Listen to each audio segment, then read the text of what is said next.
साथियों, आप सभी को नमस्कार। एक बार पुनः आपका स्वागत है नए वीडियो में। आज हम जानेंगे एक बहुत ही महत्वपूर्ण टॉपिक के बारे में, जिससे आपको अमूमन प्रश्न देखने को मिलते हैं किसी भी परीक्षाओं में। तो आइए हम चर्चा करते हैं इन महत्वपूर्ण बिंदु पे, जो आपके 1857 के विद्रोह से जुड़े हुए हैं। जो 1857 का आपका विद्रोह हुआ था, उससे जुड़े हुए प्रश्न आप किसी भी परीक्षाओं में आप देखे होंगे, देखने को मिलते हैं। तो उन्हीं बिंदुओं पे चर्चा करेंगे और बारी बारी से एक एक करके जानेंगे किस प्रकार के, कैसे, कौन, कहाँ से विद्रोह किसने किया था, कैसे हुआ था, उसके क्या कारण थे। तो आइए हम शुरुआत करते हैं 1857 के आपके विद्रोह के प्रमुख कारणों के बारे में। तो सबसे पहले आप देखेंगे कि 1857 का विद्रोह, 1857 की क्रांति के पीछे सामाजिक, सांस्कृतिक एवं आर्थिक व तत्कालिक कारण ही जिम्मेदार थे। अर्थात कहने का मतलब ये है कि इसके पीछे जो आपके कारण थे वो आपके सामाजिक रूप से जुड़े हुए थे, सांस्कृतिक से भी जुड़े हुए थे, आपके विश्व धरोहर से भी जुड़े, भारत की धरोहर से भी जुड़े थे, आर्थिक रूप से भी भारत कमजोर हो रहा था उससे भी जुड़े हुए थे, और उसके तत्कालिक भी कुछ कारण थे जिसके जो इस क्रांति के लिए जिम्मेदार थे। उसके बाद आप आगे देखेंगे तो इस विप्लव का तत्कालिक कारण चर्बी वाला कारतूस, मेन कारण वही था, चर्बी वाले कारतूस जो अंग्रेज शासक लोग भारतीय सैनिकों से चर्बी वाले कारतूस इस्तेमाल करने के लिए बोलते थे। मेन कारण वही था। भारत में 1856 के अंत में एनफील्ड राइफलों का प्रयोग आरंभ हुआ, जिसमें चर्बी युक्त कारतूस का प्रयोग किया गया। अर्थात कहने का मतलब सीधा सा वही है कि जो 1856 के अंत में जो आपकी रिवाल्वर राइफलें प्रयुक्त की जाने लगी, उसमें आपके चर्बी वाले कारतूस युक्त का ही प्रयोग किया जाता था। वही इसका मुख्य कारण था। उसके बाद आप आगे देखेंगे उसके नेक्स्ट वर्ष तो आपके 19 मार्च 1857 को बैरकपुर की छावनी में 34वीं NI रेजिमेंट के मंगल पांडे, जो आपके बलिया के निवासी थे, उन्होंने लेफ्टिनेंट बाग और जनरल ह्यूसन की हत्या कर दी। इसी के विरोध में मंगल पांडे बलिया के रहने वाले थे। इस घटना के पश्चात उन्होंने 6 अप्रैल 1857 को फांसी भी दे दी गई थी उनकी हत्या के आरोप में। वही इसका प्रसार देखेंगे कहाँ कहाँ कैसे प्रसार हुआ था। तो आप सबसे पहले देखेंगे कि फैजाबाद में 1857 के विद्रोह में मौलवी अब्दुल्ला ने अपना नेतृत्व प्रदान किया फैजाबाद से। वही अहमदुल्ला की गतिविधियों से अंग्रेज इतने चिंतित थे कि इन्हें पकड़ने के लिए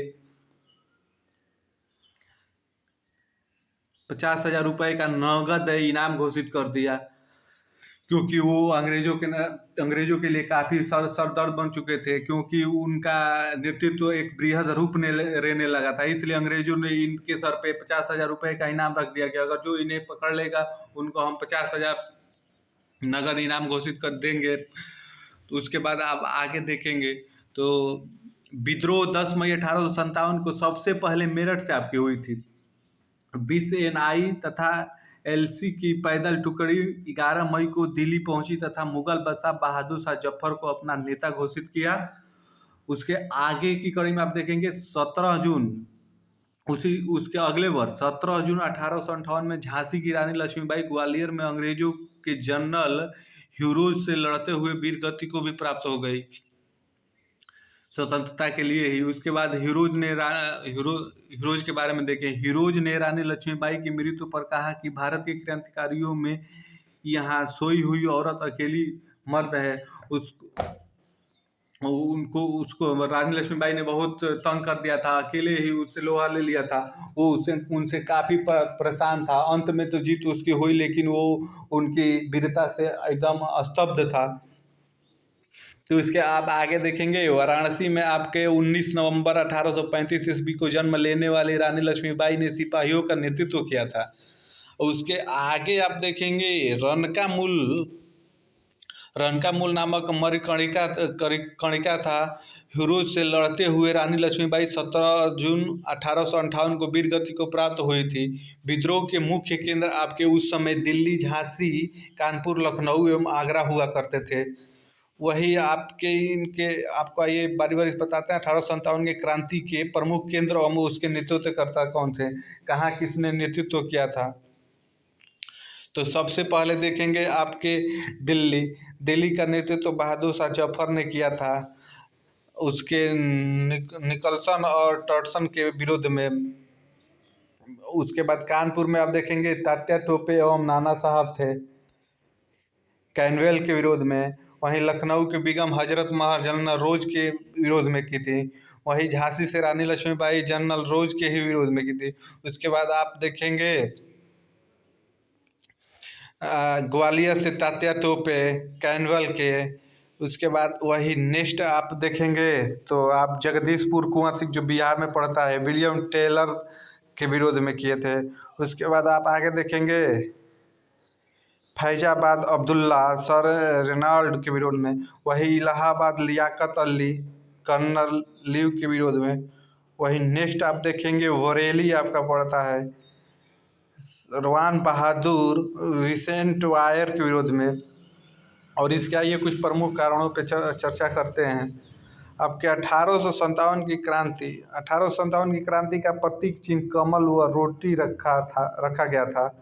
वहीं इसमें आप देखेंगे विद्रोह के समय इंग्लैंड के प्रधानमंत्री विस्कॉट पामस्टर्न थे। भारत के गवर्नर जनरल लॉर्ड कैनिंग था उस समय। वही ब्रिटेन की महारानी विक्टोरिया थी। असम के मनीराम दंत कोटा में जयदयाल और हरदयाल, उड़ीसा में राजकुमार और उज्जवल शाही और सुरेंद्र शाही, पंजाब में वजीर खां, कुल्लू में राणा प्रताप सिंह ने विद्रोह का नेतृत्व किया था। वहीं आगे देखेंगे आप तो तात्या टोपे को उनके जमींदार मित्र मान सिंह ने पकड़वा दिया, जिसके पश्चात उन्हें फांसी दे दी गई थी। वहीं आप नेक्स्ट बिंदु इसका देखेंगे तो क्रांति की विफलता का मुख्य कारण एकता, संगठन और साधनों की न्यूनता, विद्रोही गतिविधियों का कुछ क्षेत्र में ही सीमित रहना। अर्थात कहने का मतलब आपसी मतभेदों के कारण ही वो क्रांति सफल नहीं हो पाई थी, क्योंकि आपसी ही मतभेद थे। एक दूसरे से ही लोग मिले हुए थे। अपनी राज्यों से अपनी सुरक्षा करने के लिए अंग्रेजों से जाके मिलके अपने ही साथी को पकड़वा देते थे। और उस समय साधनों की भी न्यूनता थी, आपके पास भरपूर साधन नहीं थे। यही कुछ कारण थे जिससे ये क्रांतिकारी सफल नहीं हो पाई। वही बी.डी. सावरकर ने 1909 में मराठी भाषा में first war of Indian independence नामक पुस्तक लिखी। वही आगे देखेंगे भारतीय इतिहासकार अशोक मेहता ने अपनी पुस्तक द ग्रेट रिवेलियन में इन्होंने राष्ट्रीय विद्रोह नाम इसका दिया था। वही देखेंगे डॉक्टर सुरेंद्रनाथ सेन ने 57 लिखी। उसमें 1857 के संग्राम के सरकारी इतिहासकार माना जाता है। वही आप नेक्स्ट पॉइंट देखेंगे इसमें तो इसमें है आपका 1857 के विद्रोह के बाद भारत का शासन ईस्ट इंडिया कंपनी के हाथों से निकलकर ब्रिटिश क्राउन के हाथों में चला गया था। वहीं 1 नवंबर 1858 को इलाहाबाद के लॉर्ड कैनिंग ने महारानी की उद्घोष को बढ़ा दिया, जिसे स्टैलिन ने तैयार किया था। उद्घोषणा को पढ़ा जिसमें स्टैलिन ने उस उद्घोषणा को तैयार किया था। वहीं आप आगे देखेंगे तो इसके बाद गवर्नर जनरल कैनिंग को वायसराय पुनः फिर से बनाया गया, उपाधि मिली। वही आपके अंतिम और नेक्स्ट पॉइंट है 1857 की उद्घोषणा के बाद पील कमीशन की सिफारिशों के अनुसार भारतीय सैनिकों और यूरोपीय सैनिकों की संख्या का अनुपात 6:1 से घटाकर 2:1 कर दिया गया। ये कुछ आपके 1857 से जुड़े हुए महत्वपूर्ण तथ्य थे, महत्वपूर्ण जानकारियाँ थी। आपके लिए काफ़ी बेनिफिट होगी, तो आप सभी इसको ध्यान से देखें, समझ लें। आप सभी को पुनः एक बार धन्यवाद।